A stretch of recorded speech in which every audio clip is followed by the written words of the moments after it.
પૂજ્ય હીરાબેન બાપુ બતાવ્યા છે આપ્યો છે તો રાવણ જવડો આ થોડો કરી જબરદસ્ત આપણે તાળીથી બતાવી લઈશું અને બાપુને જબરદસ્ત તાળીથી બતાવી લઈશું જય જય વાળવા જય હો હર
सदगुरु देव की जय भगवान की जय सदगुरु देव की जय सत्य सनातन धर्म की जय ओम नमः पार्वती पतये हर हर महादेव हर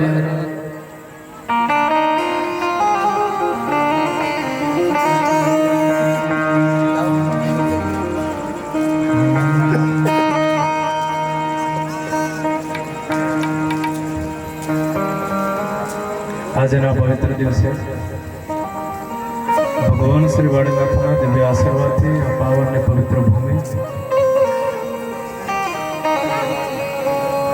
ભૂમિ વાળીનાથની આ દિવ્ય ભૂમિમાં જ્યારે પૂર્ણિમાની રાત્રે આપણે બધા અહીંયા ઉપસ્થિત થયા છીએ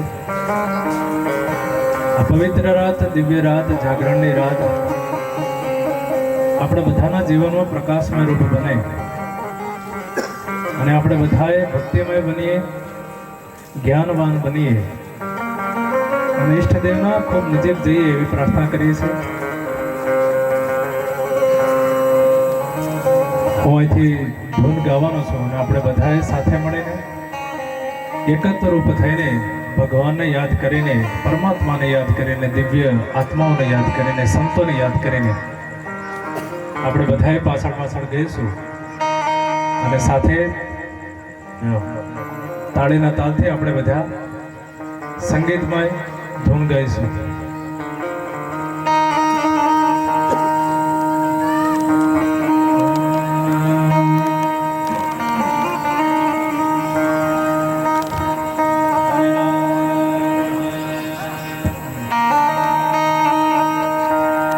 हरे राम कृष्ण भगवान की जय. गुरुर्विष्णु गुरुर्देवो महेश्वरः गुरुः साक्षात् परब्रह्म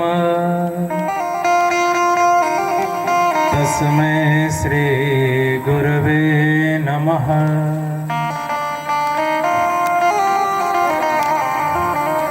अखण्डमण्डलाकारं व्याप्तं येन चराचरं तत्पदं दर्शितं येन तस्मै श्री गुरवे नमः.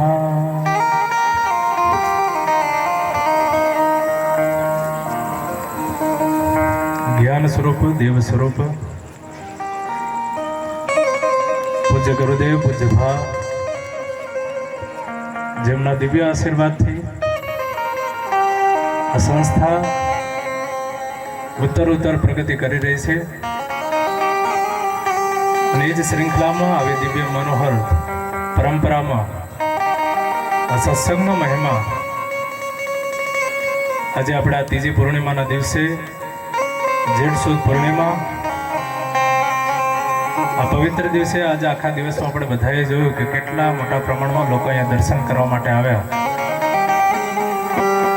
લોકોનો ભાવ જોઈએ. આખા દિવસ આટલી બધી ગરમી,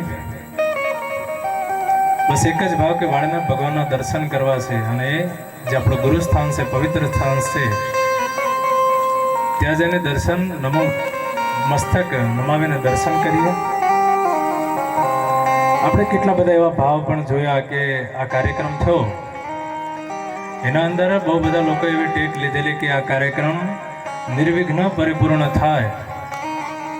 એના માટે કેટલા લોકોએ એવી ટેક લીધો કે અમે ચાલીને મંદિરે દર્શન કરવા આવશું. એ રવિવાર હોય કે 7 દિવસ હોય કે 11 દિવસ હોય, બધા અલગ અલગ જેમની શક્તિ પ્રમાણે પોતાનો આસ્થાનો ભાવ, ગુરુસ્થાન પ્રત્યેનો ભાવ દર્શાવે છે. આપણે બધા જ્યારે આજે સત્સંગ સાંભળવા માટે આવ્યા છીએ, અલગ અલગ વખતે આપણે પહેલી વખત આપણે જ્યારે મળ્યા ત્યારે સંતોનો મહિમા અને બીજી વાર મળ્યા ત્યારે આપણે નવધા ભક્તિનું નિરૂપણ કર્યું. નવધા ભક્તિની અંદર પણ પ્રથમ ભક્તિ સંતન કર સંગા, પહેલી ભક્તિ સંતોનો સંગ. અને આજે આપણે જ્ઞાનના નિરૂપણ માટે, જ્ઞાનના આપણા જીવનમાં ઉતારવા માટે શાસ્ત્રીય નાયમ આત્મા બલહીનેન લભ્ય, નાયમ આત્મા બલહીનેન લભ્ય, આ પંક્તિ દ્વારા એવું નિરૂપણ કરવામાં આવે છે. જે આપણું આત્મ સ્વરૂપ છે એને જાણવા માટે, એને સમજવા માટે દુર્બળ માણસ હોય એના માટે સંભવ છે જ નહીં. કૃપણ માણસ હોય એના માટે પણ આ વસ્તુ સંભવ નથી. અને એના પછી નિરૂપણ કરવામાં આવશે કે કેવો વ્યક્તિ હોય આ જ્ઞાનને, આ મોક્ષને સમજી શકે છે, એના જીવનમાં ઉતારી શકે છે. કેમ કે બલહીન જે મનુષ્ય છે, જેની વિચારધારા બલહીન છે, એ જીવનમાં કંઈ પણ પ્રકારની પ્રગતિ કરી શકતો નથી, કંઈ પણ પ્રકારના વિચાર કરી શકતો નથી. આમાં જ્યારે આપણે વાત કરીએ છીએ તો શારીરિક બલની વાત કરતા હોય છે, શારીરિક બલ અને માનસિક બલ. આપણું બળ કયા પ્રકારનું હોવું જોઈએ? શારીરિક બળ તો હોવું જ જોઈએ, સાથે ને સાથે આપણે માનસિક પણ મજબૂત હોવા જોઈએ.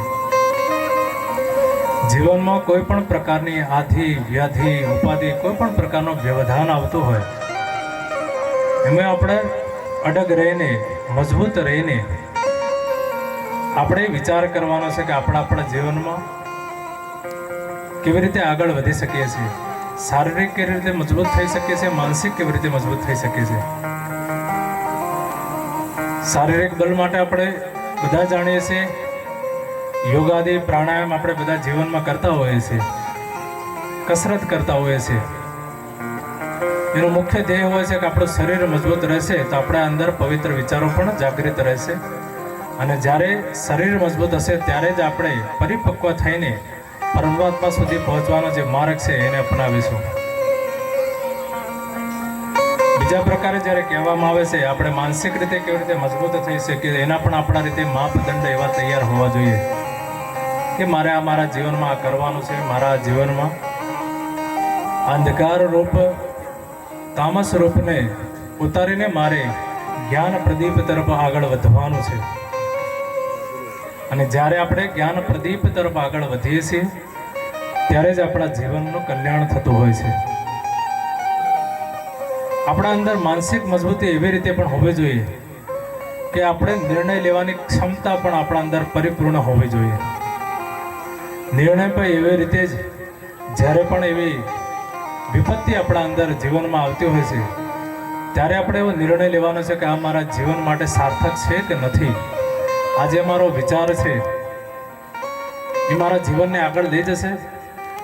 કોઈક દિવસ આપણે ક્રોધથી એવો નિર્ણય કરી લેતા હોઈએ છીએ જેની આપણા જીવનમાં કંઈ પણ પ્રકારની જરૂર નથી ને આપણે એને જીવનમાં લાવીને આપણા જીવનનું ખૂબ મોટા પ્રમાણમાં નુકસાન કરી લેતા હોઈએ છીએ. જ્યારે વ્યક્તિ શારીરિક મજબૂત હોય છે ત્યારે એના અંદર એવા કોઈક દિવસ વિચાર આવી જતા હોય છે અને એના ક્રોધાવસાદ એનો વ્યવહાર હોય, એનું જીવન હોય એને બદલી દેતો હોય છે અને એવા પ્રકારનો વ્યવહાર એ કરી દે છે કે લોકોને પ્રિય હોતો નથી અને લોકોથી દૂર થતો જાય છે. એટલે આપણા જીવનમાં આપણે એ પણ જોવાનું છે કે હું નિર્ણય જે પણ લઉં એ મારા માટે અને મારા પરિવાર માટે કે મારી સંસ્થા માટે એ મારો નિર્ણય સાચો જ હોવો જોઈએ. અને નિર્ણય કોઈ પણ દિવસે જલ્દીથી ના લેવો જોઈએ, એના માટે વિચાર કરીને લેવો ખૂબ જરૂરી છે. નિર્ણય લેવાની ક્ષમતા જીવનમાં જરૂરી છે પણ સાથે ને સાથે બધી જ પ્રકારનો વિચાર કરીને આપણે એ નિર્ણય લેવાનો હોય છે. આપણા જીવનમાં એક હોય છે શુભ વિચાર ને એક હોય છે અશુભ વિચારો. રોજ સવારથી લઈને સાંજ સુધી આપણે વ્યવહાર કરતા હોઈએ છીએ, પરિવારમાં અલગ અલગ જગ્યાએ જતા હોય છે, નોકરીએ જતા હોય છે, ધાર્મિક સ્થળોએ જતા હોય છે, કોઈ પણ જગ્યાએ ફરવા પણ જતા હોઈએ છીએ. આપણે એ પણ વિચારવાનું છે કે આપણે એટલા સક્ષમ છીએ, એટલા મજબૂત છીએ, કોઈ પણ આપણા શુભ વિચારને આપણે બચાવીને રાખી શકીએ. અશુભ વિચારો અને શુભ વિચારો આપણા મનમાં બધા જ પ્રકારના વિચારો આવવાના છે.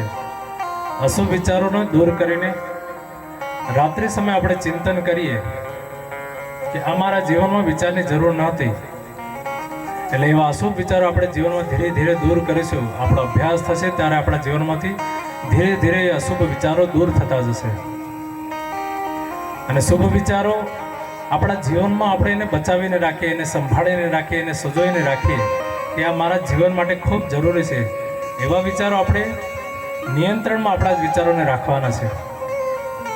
શુભ વિચારો આપણા જીવનમાં ખૂબ જરૂરી છે, કેમ કે એનાથી જ આપણા જીવનની પ્રગતિ થતી હોય છે. અને શુભ વિચારની સાથે ને સાથે આપણા જીવનમાં નિર્ભયતા પણ હોવી જોઈએ. નિર્ભયતા એવી નિર્ભયતા, સત્ય બોલવામાં કોઈ પણ દિવસે આપણે ગભરાવું ના જોઈએ. એ શાસ્ત્ર પ્રમાણ છે અને શાસ્ત્ર કહે છે. સાથે ને સાથે નિર્ભયતા એ પણ જરૂરી છે કે આપણે કોઈ પણ પ્રકારનો ભય આપણા જીવનમાં ના હોવો જોઈએ. આપણું જીવન નિર્ભય હોવું જોઈએ. જીવનમાં અહિંસા ખૂબ જરૂરી છે. અહિંસા આપણે બધાએ જાણીએ છીએ કે એના અંદર પણ ભય રહિત અહિંસા, કે એ વસ્તુ મારાથી નથી થવાનું એટલે હું કહું કે હું અહિંસક વ્યક્તિ છું, એવી રીતે નહીં. હું પરિપૂર્ણ છું, મજબૂત છું, પણ એ મારા સ્વભાવમાં નથી. એવી આપણા જીવનમાં અહિંસા હોવી જોઈએ. એટલે નાયમ આત્મા બલહીનેન લભ્ય. જે બલથી હીન છે એના માટે આ આત્મા પ્રાપ્ત થતી જ નથી, એને જાણી શકતા જ નથી. સર્વમ જ્ઞાન પ્લવેનૈવ. આ જ્ઞાન એવી વસ્તુ છે કે કોઈ પણ પ્રકારનું વ્યવધાન હોય, કોઈ પણ પ્રકારનું દુઃખ હોય, એને આપણા જીવનથી દૂર કરી દેતું હોય છે. ગીતા દોહન ને આદિ પુસ્તકો આપણે જ્યારે વાંચતા હોય છે એમાં જાણવા મળે છે કે આપણા જીવનમાં મંત્ર જાપનું કેટલું મહત્વ છે. નામ રૂપ થઈને આપણે જપ કરતા હોઈએ છીએ. વૈદિક મંત્ર હોય છે એ આપણે ગુરુથી જ લેવો જોઈએ એવું શાસ્ત્ર પ્રમાણ છે. આપણા જીવનમાં એવો કોઈ પણ પ્રકારનો વૈદિક મંત્ર આપણે લેતા હોઈએ જપવા માટે, સ્મરણ કરવા માટે, તો એ આપણે ગુરુથી જ લેવો જોઈએ એવું શાસ્ત્ર કહે છે. જે પણ આપણા નજીકમાં યોગ્ય ગુરુ હોય એનાથી આપણે વૈદિક મંત્ર જપ માટે લઈ શકીએ છીએ. પણ જ્યારે નામ રૂપની વ્યાખ્યા કરતા હોઈએ કે મારે તો ખાલી ભગવાનનું નામ લઉં કે શિવ શિવ, રામ રામ છે, રાધા રાધા છે, કૃષ્ણ કૃષ્ણ છે, સીતારામ છે, જે પણ આપણા ઈષ્ટદેવ હોય, જેમાં પણ આપણી શ્રદ્ધા હોય, જેમાં પણ આપણી અતૂટ ભાવના હોય, એવા મંત્રનો જાપ આપ મનથી કરી શકો છો. અને એવું જ પ્રમાણ આપણે જ્યારે જોઈએ છે કે મહાન સિદ્ધ સંત હતા, એટલા તપસ્વી સંત, પરિવ્રાજક એને કહેવાય છે કે જે સંત પરિભ્રમણ કરતા હોય, એક રાત્રે અહીંયા વિશ્રામ કરે, બીજી રાત્રે બીજી જગ્યાએ, ત્રીજી રાત્રે ત્રીજી જગ્યાએ, એ પરિવ્રાજક સંત હોય છે. અને આ પરિવ્રાજક સંતો જેમને ખૂબ મોટા પ્રમાણમાં દાન પણ મળતું હોય છે, દાનનો પણ બીજા દિવસે એ દાન કરી દેતા હોય છે, ગરીબોને આપી દેતા હોય છે, એવા સંતો, એવા મહંતો, એવા જ સંતની એક વ્યાખ્યાન એવા સંત થઈ ગયા. એવા પવિત્ર સંત જેઓ રોજ આવી રીતે દાન આપી દેતા, અને એક દિવસે એક ચોરને એવો આભાસ થયો કે આ સંત પાસે ખૂબ ધન હશે, એટલે રોજ આવે જ રીતે બધાને વેચી દે છે. એટલે એક દિવસે એમને કુટિયાની અંદર જઈને એ ચોરી કરવાના ઉદ્દેશ્ય લઈને જાય છે. એટલે સંત એમને જોવે છે અને સંત એમને બેસાડે છે, પણ જ્યારે એ કુટિયામાં જાય છે એટલે જોવે છે કે બસ 2 જોડી કપડાં અને લંગોટ જ હતી, બીજું કોઈ પણ એ કુટિયામાં હતું નહીં. એ ખૂબ હતોત્સાહ થઈ જાય છે. એ બહુ મોટી આશા લઈને જાય છે કે મને ચોરવા માટે બહુ બધી વસ્તુઓ અહીંયા મળી જશે, પણ કંઈ પણ વસ્તુ એને મળતી નથી. સંતને પણ ખબર પડે એટલે સંત પણ એમને કહે છે કે તમે આજ રાત અહીંયા વિશ્રામ કરો, ભગવાનનું નામ કીર્તન કરો, સંકીર્તન કરો, અને સવાર સુધી કોઈ પણ જે ધને મને અહીંયા દાન આપવા માટે આવશે એ હું તમને અર્પણ કરી દઈશ. આખી રાત એ ત્યાં ભજન કરે છે, સંકીર્તન કરે છે, નામ રૂપનો જપ કરે છે, અને સવારે એક ધની ત્યાં આવીને દાન આપે છે, અને એ દાન પછી સંત એને અર્પણ કરે છે. એટલે એને પણ થાય છે કે જો એક રાત તપસ્યા કરવાથી મને આટલો ધન મળી જતો હોય, બસ આ નામ રૂપનો મહિમા કેટલો બધો છે. મેં મારું જીવન નિરર્થક ચોરીમાં વિતાવ્યું, મેં મારા જીવનને ખૂબ દુર્બળ કરી નાખ્યું, બીજા ઉપર ભરોસો રાખીને, બીજાના રૂપિયા પર મેં નજર રાખીને મારા જીવનને મેં નષ્ટ કર્યું છે. એટલે આ ધન દોલત મારે નથી જોતી, ને મારે બસ ભગવાનનું સંકીર્તન જ કરવું છે, ભગવાનનું નામ રૂપનો જપ જ કરવો છે. અને એ જ દિવસથી સંતના શરણમાં રહીને ભગવાન પ્રાપ્તિના માર્ગ સુધી જે માર્ગો બતાવેલા છે એના પર ચાલતો થઈ ગયા છે. વિવેક વસ્તુ આપણા જીવનમાં ખૂબ જરૂરી છે. આપણા જીવનમાં એવો વિવેક ખૂબ જરૂરી છે કે આપણે જે પણ કાર્ય કરી રહ્યા છે એ મારા માટે સાર્થક છે કે નથી, એ મારા જીવનમાં અપનાવવા લાયક છે કે નથી, મેં મારા જીવનને કેટલા સુધી લઈ જાઉં છું. આપણે બધાએ અહીંયા અલગ અલગ ગામથી લોકો સેવા માટે આવતા હોય છે, ખૂબ સારી ભાવના સાથે અહીંયા લોકો આ સંસ્થામાં જે હજારો લોકો રોજ ભોજન કરતા હોય એમના માટે સેવામાં આવતા હોય છે. અને એક જ ભાવ કે આના દ્વારા દ્વારા મારી ચિત્તની શુદ્ધિ થાય, મારું જીવન પવિત્ર બને. અને જ્યારે આવા વિચારોથી જ આખો દિવસ આપણે મંદિરમાં રહેતા હોય છે એટલે પવિત્ર વિચારો આપણા અંદર આવતા હોય છે.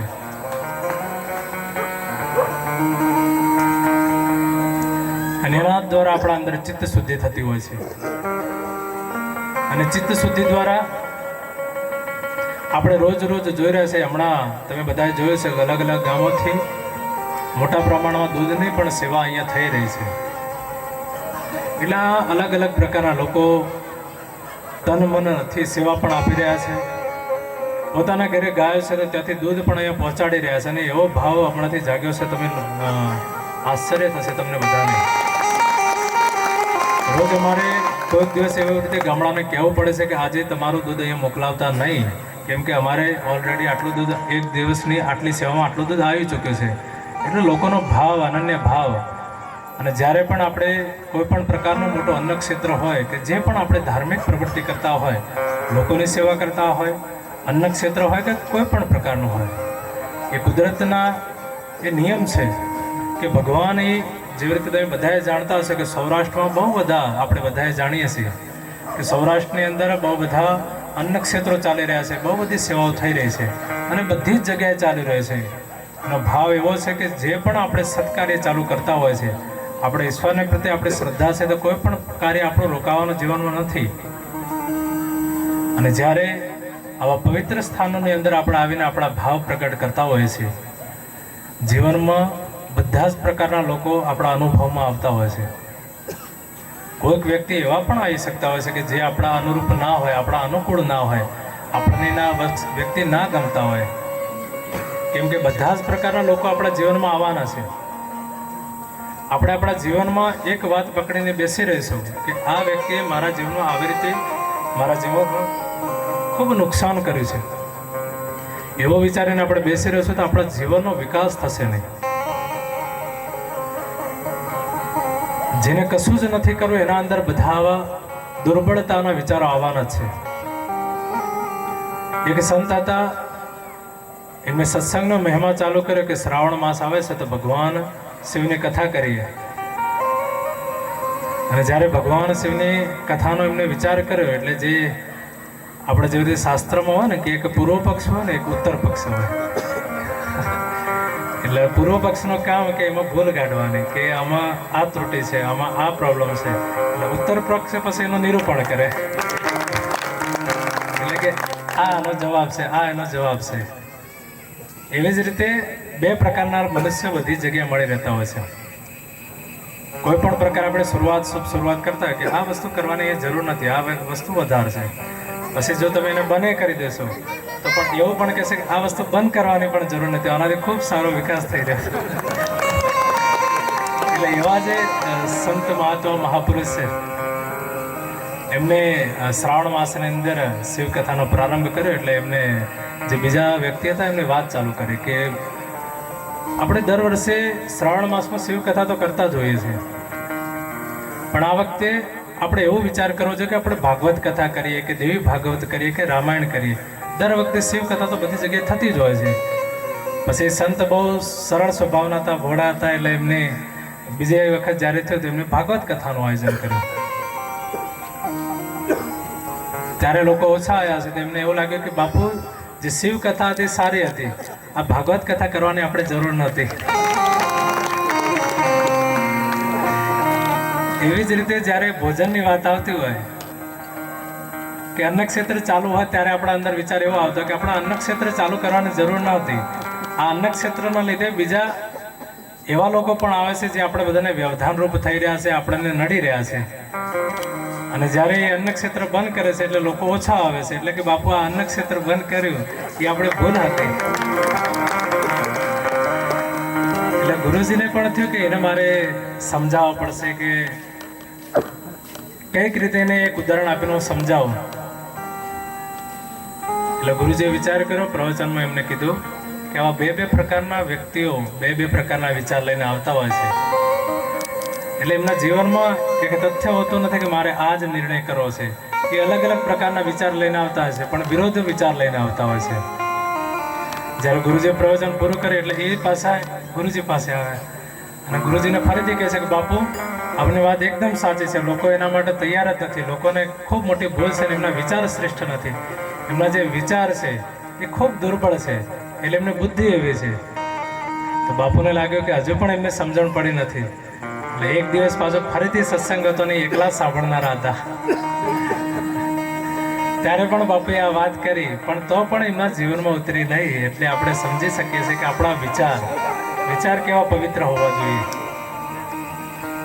કેમ કે સંત જ્યારે પણ વિચાર આપતા હોય છે, જ્યારે આપણા જીવનમાં વિચાર નાખતા હોય છે, તો આપણે એ જરૂરી હોય છે કે આપણે જીવનમાં ઉતારીએ.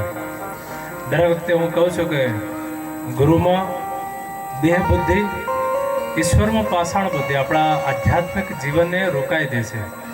આપણે બધા એક સાથે વ્યવહાર કરતા હોય છે, એક સાથે ઊભા થતા હોય તો બેસીએ છીએ. આપણે બધાએ જાણીએ છીએ, આપણે બધાના વિચાર જ્યારે રોજ આપણે એકબીજાથી મળતા હોય છે, એટલે એકબીજામાં આપણે કમી કે હમણાંમાં આ ભૂલ છે એવું જોવાનું ચાલુ કરતા હોય છે. પણ જે સદગુરુ છે, જે ગુરુ છે, એમના જીવનમાં આપણે કમી ના શોધીને એમના જીવનમાં જે આપણા જીવનમાં ઉતારવા જેવું છે એને આપણે પકડીને ચાલશો તો આપણા જીવનનો ખૂબ મોટા પ્રમાણમાં વિકાસ થશે. એટલે એક ઉદાહરણ જે આપ બધાએ જાણો છો કે પેલા આચરણના ઉપદેશનો જે ઉદાહરણ છે કે એક સંત હતા, એમના પાસે એક માતા એના દીકરાને લઈને જાય છે અને એમને કહે છે કે બાપુ મારા દીકરાને એવો આદેશ આપો કે આ ખૂબ જ ગળ્યું ખાય છે અને ગળ્યું છોડી દે એવો તમે આદેશ આપજો. ત્યારે સંત એવું કહે છે કે તમે તમારા દીકરાને 1 મહિના પછી અહીંયા લઈને આવજો, ત્યારે હું એને ઉપદેશ આપીશ. અને જ્યારે 1 મહિના પછી એ માતા એના દીકરાને લઈને જાય છે, ત્યારે એ સંત એ દીકરાને એટલું જ કહે છે કે દીકરા આજથી તું ગળ્યું ખાવાનું છોડી દેજે, તારા જીવનમાં આ ગળ્યા ખાવાના લીધે ખૂબ નુકસાન છે. તો એ માતા પૂછે છે કે આ જો તમારો જવાબ હતો તો આ તો તમે 1 મહિના પહેલા પણ કહી શકતા હતા, આજે જ કહેવાની કેમ જરૂર પડી? આ તો તમે મહિના સુધી, આટલા દિવસ સુધી મેં દીકરાને લાવ્યો નહીં, એના પહેલા તમે જે મને કીધું હોય તો એને એ જ રીતે એ તમારી આજ્ઞાનું પાલન એ સમય પણ કરી શકતો હતો. એટલે મહારાજ કહેતા હતા સંત હોય છે ને, સંતોને જે ગળ્યું હોય ને એના પ્રત્યે ખૂબ આકર્ષણ હોય. એટલે સંત જ ખૂબ ગળ્યું ખાતા હતા અને પછી એમને પહેલા છોડ્યું, એટલે પહેલા આચરણમાં લાવ્યા અને પછી એમને ઉપદેશ કર્યો કે આપણે ગળ્યું છોડી દેવાનું છે. અને એ દીકરાની અંદર તરત જ એને જીવનમાં ગળ્યું છોડી દીધું. આપણે નિસ્વાર્થ ભાવથી, પવિત્ર ભાવથી કોઈ પણ વ્યક્તિને કોઈ પણ આદેશ કરીએ એ તરત છોડી દેશે. એક સેવક હતા, એમને ખૂબ બિસ્ટોલ પીવાની આદત હતી. એટલે ખૂબ એમના આપણા અહીંયા નજીકના સેવક હતા, ખૂબ સારી સેવા વાળીનાથ મંદિરમાં એમને લગભગ 2 થી 3 મહિના સુધી આપી. અનન્ય ભાવના સાથે વાળીનાથ મંદિર સાથે જોડાઈ ગયા અને એમને ખબર પડી કે બાપુને એવી ખબર પડી છે કે હું બિસ્ટોલનું ધૂમ્રપાન હું વ્યસન કરું છું. એટલે એમને થોડા દિવસ સુધી તો થોડી દૂરી બનાવી અને એમને ખબર પડી કે હવે બાપુને મારા બધા સમાચાર મળી ગયા છે. એટલે મારા જે બીજા સંત હતા એમને કીધું બાપુ હું આજથી વ્યસન નહીં કરું. અને એકદમ એટલે આખો દિવસ જે સિગરેટ પીતા એટલા અંદર ડૂબી ગયેલા એવા વ્યક્તિ પણ જ્યારે છોડી દે એટલે આ ભૂમિનો એટલો પ્રતાપ છે. અને એવા બહુ બધા સેવકો પોતાના જીવનના કલ્યાણ માટે, પોતાના જીવનમાં આગળ લઈ જવા માટે અહીંયા ભક્તિભાવથી અહીંયા આવતા હોય છે. અને એવા બહુ બધા સેવકો આપણે બધા જાણીએ છીએ પોતાના જીવનને સુધારવા માંગતા હોય છે, જેમનું જીવન આજથી 2 વર્ષ પહેલાં કંઈક ઓર હોય અને આજથી એમના જીવનમાં બહુ બધા બદલાવ આવી જતા હોય છે. અને આ સત્સંગનો જ મહિમા છે. સર્વ ધર્માન પરિત્યજ્ય મામેકમ શરણમ વ્રજ. બધા જ ધર્મનો ત્યાગ કરીને જે પણ મારી સ્તુતિ કરે છે, મારા શરણમાં આવે છે, એનો હું મોક્ષ કરું છું, એને ભક્તિથી નજીક લઈ જાઉં છું, આવું ભગવાન ગીતાજીની અંદર કહી રહ્યા છે. એવા અનેક વાક્ય જ્યારે આપણે શાસ્ત્રમાં આવી રહ્યા છે. અને એક ભજન પણ ખૂબ સરસ મજાનું કે સંત સદા અતિ પ્યારે. આપણા બધાના જીવનમાં સંત હોય, ગુરુ હોય, માતા પિતા હોય, વડીલ હોય, શિક્ષક હોય, આ બધા આપણા જીવનમાં એટલા માટે જરૂરી છે કે આપણા જીવનમાં એના ગુણોનો ઉપદેશ કરતા હોય છે. ગૃણાતિ ઉપદેશતિ ઇતિ ગુરુ. જે સારા ગુણોનો આપણને ઉપદેશ કરે એ બધા જ ગુરુ છે. ખાસ કરીને વર્તમાન પરિસ્થિતિ જે કળીકાળમાં આપણે બધાએ જોઈ રહ્યા છે, અત્યારે વર્તમાન સમયમાં પોતાના પરિવાર પ્રત્યે, પોતાના માતા પિતા પ્રત્યે આપણે બધાને ભાવ ઓછો થતો જાય છે. જ્યારે બુઝુર્ગ થતા હોય છે એટલે આપણા મનમાં અલગ અલગ ભાવો આવતા હોય છે. આપણે એમનાથી દૂરી બનાવીને રાખીએ છીએ. અને બુઝુર્ગ અવસ્થામાં સૌથી જરૂરી જે બુઝુર્ગ લોકો છે, એમને જીવનમાં બીજું કશું જ જોતું હોતું નથી. એ ભૂમિ એવી છે, એ પવિત્ર ભૂમિ જો ભક્તિ જવાન થઈ ગઈ હતી. આપણે જ્યારે જાણીએ છીએ કે ભાગવત અંદર નિરૂપણ કરવામાં આવે છે, એમાં ભક્તિમાં ગુજરાતના અલગ અલગ પ્રદેશોમાં ભક્તિ ફરે છે. એટલે ગુજરાત વિષયમાં તો આપણે ગઈ વખતે પણ કીધું હતું કે ગુર્જરે જીર્ણતાન ગતઃ. આ ગુર્જર પ્રદેશમાં આવીને ભક્તિ બુઝુર્ગ થઈ જાય છે, ગયડી થઈ જાય છે એવું. અને એનો સંતો પછી એવી રીતે અર્થ લગાવતા હોય છે કે ગુર્જતે જીર્ણતાન ગતા. એનો અર્થ એવો છે કે ભક્તિ ત્યાં જઈને પ્રૌઢ થઈ જાય છે, ફલી ફૂલી જાય છે. એટલે પ્રૌઢ થઈ જાય ને એટલે એટલી બધી ભક્તિ ગુજરાતમાં છે, એવી રીતે શાસ્ત્ર નિરૂપણ કરેલું છે. અને એવી રીતે સંતો મહિમા ગુજરાતનો વધારેલો છે. અને એ જ ભક્તિ જ્યારે વૃંદાવન જાય છે ત્યારે જવાન થઈ જાય છે. એટલે એટલું બધું પ્રમાણમાં એ ટાઈમે ભક્તિનું નિરૂપણ. અને જ્યારે ભાગવત પુસ્તક જ્યારે લખવામાં આવ્યું ત્યારે એ પ્રમાણનો એવી ભક્તિ એ પવિત્ર ધામ, પવિત્ર નગરી વૃંદાવન ધામની અંદર હતી. અને આવા અનેકો અનેક પવિત્ર સ્થાનો આખા ભારતમાં, એક ભારતનો જ એવો ઇતિહાસ રહેલો છે. અહીંયા અનેકો અનેક સંતોએ તપસ્યા કરી છે, અનેકો અનેક ધર્મ અહીંયા ચાલી રહ્યા છે. પ્રથમ દૃષ્ટિથી આપણે જોઈએ તો 6 નાસ્તિક અને 6 આસ્તિક, એવી રીતે બધા જ પ્રકારના ધર્મો અહીંયા ચાલી રહ્યા છે. અને આપણી આ જ એક એવી ભૂમિ છે, એ ભૂમિની અંદર અનેકો અનેક ધર્મ આવ્યા. અને ભૂમિની અંદર જ્યારે પણ સનાતન ધર્મના માટે કોઈ પણ હાનિ સ્વરૂપ થયું છે, ત્યારે કોઈ પણ દેવ સ્વરૂપે, મહત્વ સ્વરૂપે, ઈશ્વર સ્વરૂપે પ્રગટ થઈને ફરીથી એકવાર આખા સનાતન ધર્મનો પ્રચાર માટે આખા ભારતનું પરિભ્રમણ કરીને સનાતન ધર્મનો પાયો નાખવામાં આવે છે. અને જ્યારે પણ અનાદિકાળથી આવા અનેકો અનેક આપણે બધાએ જાણીએ છીએ કે વિચારો રોજ અલગ અલગ આપણા મનમાં આવતા હોય છે. પ્રતિ ક્ષણ આપણા મનમાં અનેકો અનેક વિચાર ઉત્પન્ન થતા હોય છે. તો બહુ બધો સમય વ્યતીત થઈ જાય, એના અંદર આપણા શાસ્ત્રની જે પણ દૃષ્ટિ હોય એના અંદર પણ આપણે આપણા પ્રમાણે એના અર્થ લગાવવા માંડીએ છીએ. વર્તમાન પરિસ્થિતિમાં આપણે જે પણ આપણે વિચારતા હોય છે કે મને આ સમજણ આવે છે, મેં એના પ્રમાણે મારો અર્થ લગાવી દીધો. ને કોઈક દિવસ એના અર્થનો અનર્થ થઈ જતો હોય છે. એવો સમય વચ્ચેમાં આવી ગયો તો ભારત વર્ષમાં કે બલિ પ્રથાનો એટલો મોટા પ્રમાણમાં આખા ભારત વર્ષમાં એટલા મોટા પ્રમાણમાં વધી ગયું કે બધી જ જગ્યાએ બલિઓ આપવામાં આવવા માંડી.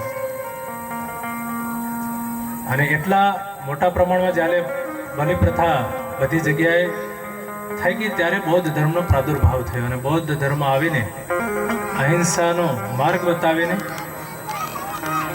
એ સમયે એ પણ જરૂરી હતી, કેમ કે બ્રાહ્મણો અને સંતો એમના અંદર પણ આ વૃત્તિ આવી ગઈ હતી. ત્યારે એ ધર્મનું નિરૂપણ કરવામાં આવ્યું. અને જ્યારે બૌદ્ધ ધર્મ પણ નાસ્તિક ધર્મ આપણે કહેતા હોય છે, બૌદ્ધ ધર્મ પણ જ્યારે અત્યધિક વધી ગયો ત્યારે શંકરાચાર્ય ભગવાન જન્મ લે છે ને આખા ભારતમાં ખૂણે ખૂણે જઈને ધર્મનો પ્રચાર કરતા હોય છે. એ પણ ભાગવતમાં નિરૂપણ આવે છે. એક રાજા ખૂબ ખુશ થઈ જાય છે જ્યારે એ એવું વિચારે છે કે મેં મારા જીવનમાં એટલા બધા યજ્ઞ કર્યા છે, મેં મારા જીવનમાં એટલી બધી ભગવાનને બલિઓ આપી છે, એટલે નિશ્ચિંત થઈને મને સ્વર્ગમાં વાસ મળવાનો છે, મારો જીવન સ્વર્ગમાં જવાનો છે. કેમ કે પહેલાં જે પણ રાજાઓ યજ્ઞાદિ કર્મ કરતા એમનો મુખ્ય ઉદ્દેશ્ય એ જ હતો કે સ્વર્ગની પ્રાપ્તિ થાય અમને.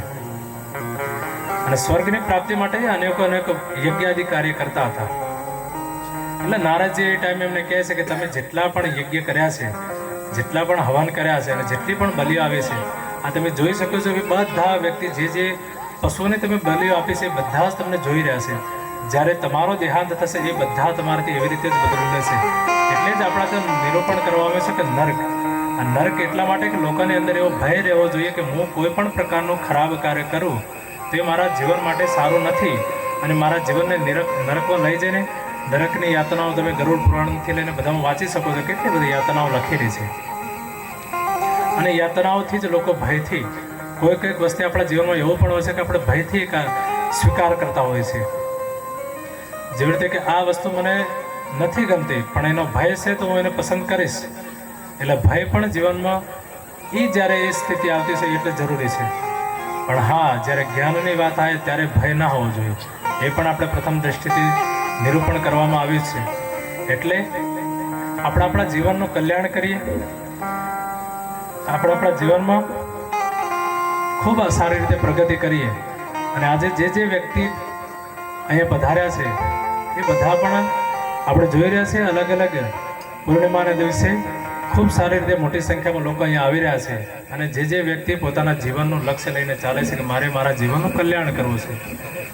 હમણાં જ મેં જે પ્રમાણે કીધું, તમે ભક્તિ ઓછી કરશો તો ચાલશે પણ પોતાનો વ્યવહાર, પોતાનું જીવન એટલું ઉત્તમ બનાવવું જોઈએ કે આપણા જીવનથી આપણું જીવન એટલું ઉત્તમ હોય કે ભગવત પ્રાપ્તિ આપણને થઈ જાય. કેટલા બધા એવા દુષ્ટો, દુરાચારી, ધુંધુકારીને તમે બધા જાણો છો. કેટલો મોટો દુષ્ટ હતો એ પણ જો જ્ઞાન મેળવીને એનો પણ મોક્ષ થઈ જતો હોય. એટલા બધા તો આપણે પાપ કર્યા જ નથી, આપણે એટલા દુષ્ટ દુરાત્મા છીએ જ નહીં. તો આપણો પણ મોક્ષ થઈ શકે, આપણે પણ જ્ઞાનની પ્રાપ્તિ કરી શકીએ છીએ. એટલે આપણે બધાએ આગલી પૂર્ણિમા એટલે ગુરુ પૂર્ણિમાના દિવસે ખૂબ મોટા પ્રમાણમાં અહીંયા સંખ્યામાં લોકો આવવાના છે. એ દિવસે પણ આપણે ભજન સંધ્યા સાથે ને સાથે આવો સત્સંગનો મહિમા પણ આપણે રાખવાના છે. આમાંથી એકાદ બે વાતો જો જીવનમાં ઉતરી જાય ને તો સમજો કે ત્યાં સુધીનો ધક્કો સફળ થઈ જાય છે. કારણ સંત એવું તત્વ છે, એવું પાત્ર છે. તો હવે કયા પલટ કરી શકે સંત? એમાં બે પાત્ર છે, એક સંત ને એક બાજુ માં. એક બાજુ તમને મને જન્મ દેવા વાળી માં અને એક બાજુ સંત. આ બેયમાં ફરક કેટલો સાહેબ? આ બેયમાં ફરક કેટલો સમજી લેજો સાહેબ. ડાબીમાં જગ્યા તો નોંધી લેજો મારા બાપ. આ બેયમાં ફરક એટલો કે માં માથે હાથ ફેરવીને બાળકે તો બાળક હોઈ જાય. માં બાળકના માથા ઉપર હાથ ફેરવે તો બાળક હોઈ જાય, પણ સંત હાથ ફેરવે તો માણસ જાગી જાય. આટલો તફાવત છે સાહેબ. પણ માં હુવાડીને એની તાકાત છે, એના હાથની તાકાત છે, એની લાગણીની તાકાત છે. પણ સંત જગાડી દે એ માત્ર નિંદરમાંથી નહીં. સાંભળજો સાહેબ, આવા મહાપુરુષો આપણને જગાડે માત્ર નિંદરમાંથી નહીં, અજ્ઞાન નિંદરમાંથી જગાડે છે. નિંદર એક રાત્રિ હોય, બે રાત્રિ હોય, 3 રાતની હોય, પણ આવા મહાપુરુષો આપણને જગાડે ને આદો અનાદિ કાયમ જીવીએ જાગીએ ત્યાં સુધી જગાડી દે. અને માત્ર નિંદરમાંથી નહીં, હજુ કહું છું, પણ આ જીવનમાંથી જગાડી દે. ક્યારેય આપણને એવી ઘેરે નિંદર જ ન આવે કે એ નિંદરમાં આપણે ઘણું બધું ભૂલી જઈએ. મા બાપ નો દેખાય, પરિવાર નો દેખાય, આવા મહાત્માઓ ભગવા ભેખ નો દેખાય, આવા ધર્મના આસ્થાના જગ્યાઓ નો દેખાય. બસ આપણે ભટક્યા જ કરીએ. આ નિંદર છે. આ નિંદરમાંથી સંત જગાડે. અને એટલે કવિ કે છે કે સંતનો સ્વભાવ એવો જનેતાની ગોદના જેવો. બાપુ, સંતનો સ્વભાવ એવો જનેતાની ગોદના જેવો. સંત જગાડે ને માત હુવાડે. એને અડવો કરી દે બાપ કે માત હુવાડે ને સંત જગાડે અને પછી ભેળવી દે ભગવત.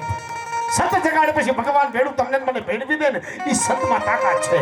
પણ એમના ચરણની રજ થઈ રહીએ તો સાહેબ આ દેશના સાધુડા, આપી 2 મિનિટ બોલું બાપુ. હા, આ દેશના સાધુડામાં એવી તાકાત છે કે જે 11,000 લાઇટનો વોલ્ટ ખરો ને એમાં નથી. અમેરિકાની ભૂરિયાઓની તાકાત વિજ્ઞાન છે, રાઈટ? એનો ડાયવર્જન, એને ક્રોસ નથી કરતો, પણ વિજ્ઞાન ક્યારેક ક્યારેક ફીકું પડી જાય જ્ઞાન આગળ. બાપુએ વારે 10 વાર ઓછામાં ઓછું એમના પ્રવચનમાં 10 વાર કીધું છે જ્ઞાન જ્ઞાન જ્ઞાન જ્ઞાન. જ્યાં વિજ્ઞાનના હથિયાર હેઠા મુકાઈ જાય ને ત્યાં જ્ઞાનની શરૂઆત થાય. બાપજી, વિજ્ઞાનના હથિયાર હેઠા મુકાઈ જાય ને ત્યાં જ્ઞાનની શરૂઆત થાય સાહેબ. અને વિજ્ઞાન છે ને એને પ્રાપ્ત કરવું હોય તો રૂપિયા ખર્ચવા પડે, અને જ્ઞાન પ્રાપ્ત કરવું તો આવા સાધુડાની જગ્યાના ચરણ સ્પર્શ કરવા પડે. આટલો ફેર. વિચાર કરો, જેથી અમેરિકાની ધરતીની અંદર એમ કહેવાય કે આ દેશનો, હિન્દુસ્તાનની ધરતીનો, ભારતવર્ષની ધરતીનો સંત એટલે યુવા સંત વિવેકાનંદજી એ અમેરિકાની ધરતીમાં શિકાગોની ધીરે ધીરે ડગલા માંડતા હોય, અને ત્યારે અમેરિકાની ધરતીના કોઈ એમ કહેવાય કે એ વિજ્ઞાની પૂછ્યું કે ક્યાંથી આવો છો બાપુ, અને ઈટાણે એ સંત વિવેકાનંદ હિટલર બોલે, હો ભાઈ ઇન્ડિયાથી આવું છું, હિન્દુસ્તાનથી આવું છું. ત્યારે આવા કપડામાં વાળીને ભૂરિયાઓ હસવા માંડ્યા હતા. આવા ભગવા ભેગ લગોટ આવી પાઘડી અને આવા કપડા જોઈ અમેરિકાના ભૂરિયા હસવા માંડ્યા. અને ઈટાણે સંત વિવેકાનંદ બોલે, ભાઈ શું કામ દાંત હું કામ કાઢો, એટલે કે હજુ ઇન્ડિયા વાળા સુધરા નથી, આવા કપડા ફરે.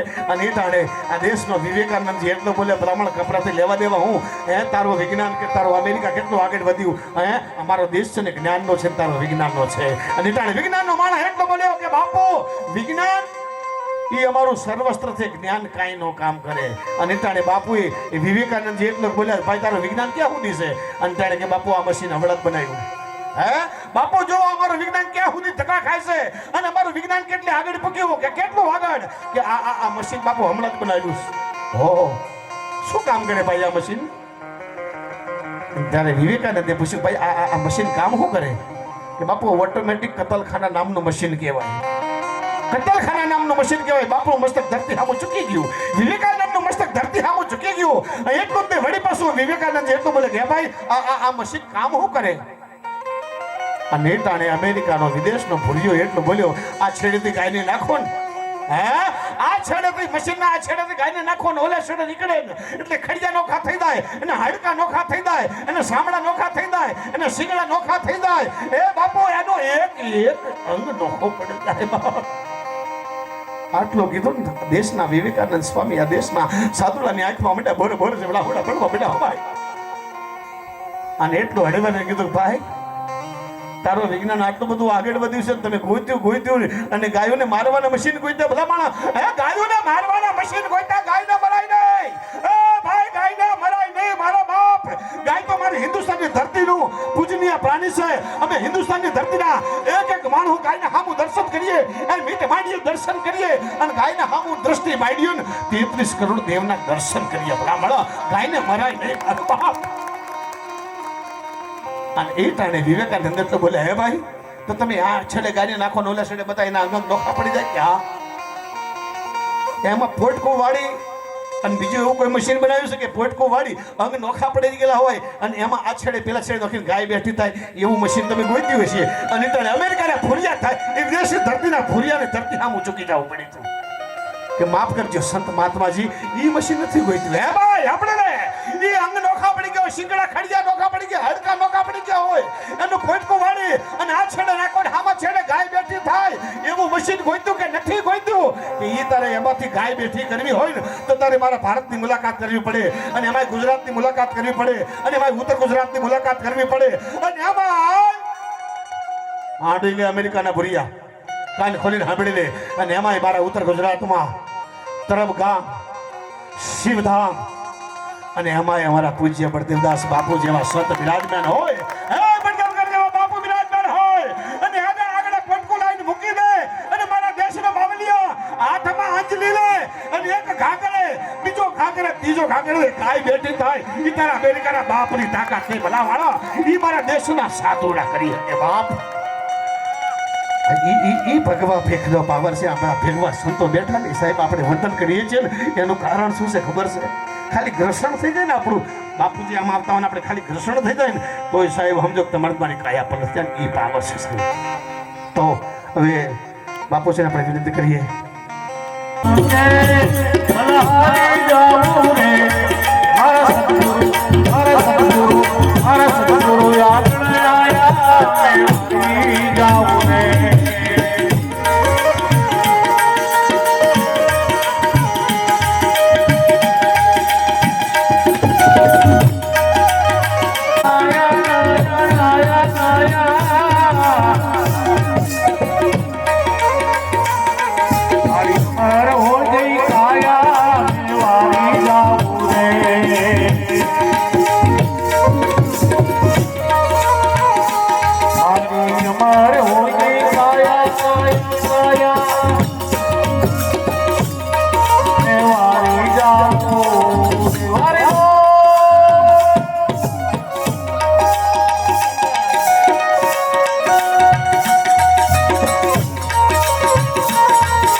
એ બાત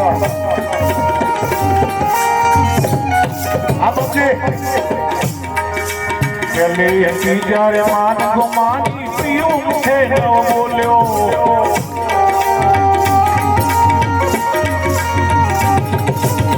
પેલી હતી જ્યારે માન ગુમાની પીયું છે ન બોલ્યો હે ભગવાન જય વાલીનાથ સાંભળા લીધું अब तो हो गई खात बराबर अब तो हो गई खात बराबर यूं जी अंदर खोलो स्वामी ये रंग लाग्यो है लाग्यो हाँ बंदे भाई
मारो सतगुरु राजी गुड़िया से मन भाग्यो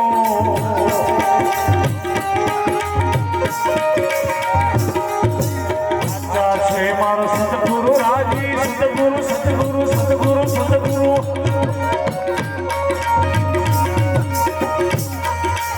अच्छा से मारो सतगुरु राजी गुड़िया से मन भाग्यो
મારા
હાલો